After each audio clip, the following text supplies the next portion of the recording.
प्यारे बच्चों, कैसे हो सब अच्छे होंगे। चलिए हम आज का अपना अध्याय आरंभ करते हैं। शब्दानाम प्रयोग, इसमें हम शब्दों का प्रयोग करना सीखेंगे। तो देखिए, संस्कृत में 3 लिंग होते हैं। आपको पता है संस्कृत में कितने लिंग होते हैं? 3। कौन कौन से? पुल्लिंग, स्त्रीलिंग और नपुंसकलिंग। पुल्लिंग में इससे पुरुष जाति का बोध होता है। पुल्लिंग में हमें कौन सी जाति का बोध होता है? पुरुष जाति का।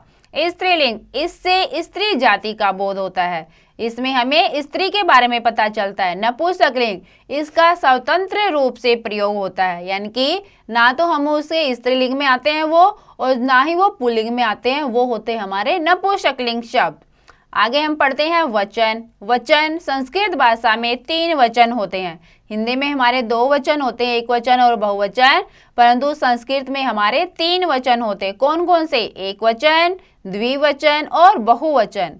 एक वचन में क्या होता है? जिसमें हमें एक वस्तु के बारे में पता चले। द्विवचन में जिसमें हमें 2 वस्तुओं के बारे में पता चले, और बहुवचन में जहां हमें अनेक वस्तुओं के बारे में पता चले, एक से ज्यादा वस्तुओं के बारे में पता चले, वो हो गया बहुवचन। आगे अकारांत पुल्लिंग शब्द। अकारांत पुल्लिंग शब्द कौन से होते हैं? जिनको बोलने में हमें बाद में अ का उच्चारण मिले, वो हो जाते हैं अकारांत पुल्लिंग शब्द।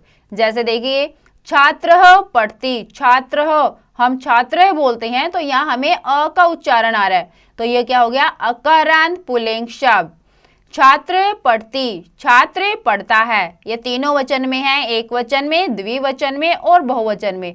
तीनों वचन में वाक्य बनाया गया है। छात्र पढ़ता है, 2 छात्र पढ़ते हैं। छात्रः पठन्ति, अनेक छात्र पढ़ते हैं। तो देखिए, छात्र, छात्रों, छात्रा, ये हो गया पुल्लिंग का एक वचन, द्विवचन, बहुवचन। छात्र, छात्रों, छात्रा। फिर क्रिया भी है, एक वचन, द्विवचन, बहुवचन की क्या है? पठती, पठतः, पठन्ति।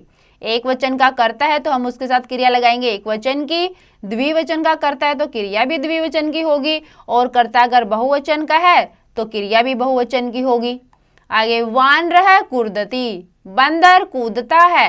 वानरः कूदतः, 2 बंदर कूदते हैं। वानरः कूदन्ति, अनेक बंदर कूदते हैं। तो यहाँ पे भी एक वचन, द्विवचन और बहुवचन, तीनों वचनों के साथ सेम यहाँ पर क्रिया दी गई है।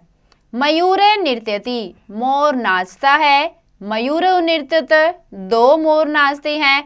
मयूरः नृत्यन्ति, अनेक मोर नाचते हैं। इसमें भी यही है, तीनों वचन है पुल्लिंग के।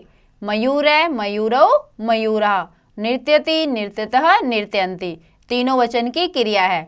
ये तो हमने पढ़े हैं किसके? पुल्लिंग के। अब हम जानकारी लेते हैं स्त्रीलिंग शब्दों की। अकारांत स्त्रीलिंग शब्द। अकारांत स्त्रीलिंग शब्द कौन से होंगे?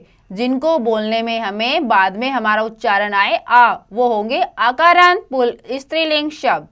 इसमें भी तीनों वचन है, एक वचन, द्विवचन, बहुवचन।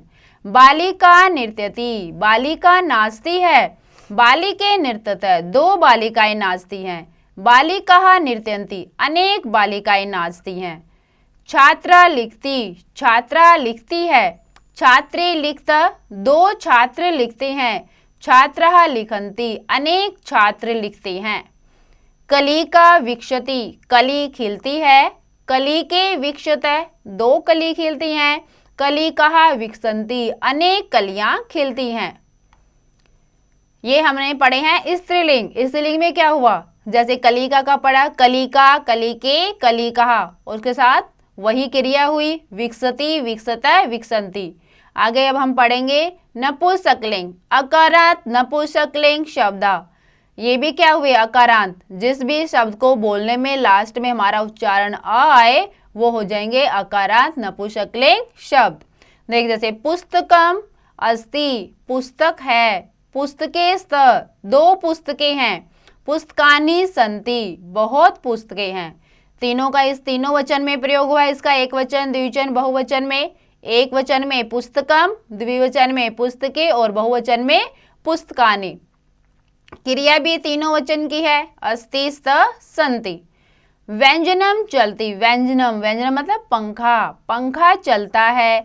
व्यंजने चलता है, 2 पंखे चलते हैं। व्यंजनानि चलन्ति, अनेक पंखे चलते हैं। ये भी नपुंसकलिंग का तीनों वचन में है। व्यंजनम, व्यंजने, व्यंजनानी और क्रिया चलती, चलता, चलंती। तो ये हमने तीनों वचन पढ़े हैं, तीनों लिंग पढ़े हैं, स्त्रीलिंग, पुल्लिंग, नपुंसकलिंग, क्रिया भी एक वचन, द्विवचन, बहुवचन की। तो आप सबको समझ में आई होगी। एक बार आप इसका दोबारा से अभ्यास अवश्य करें।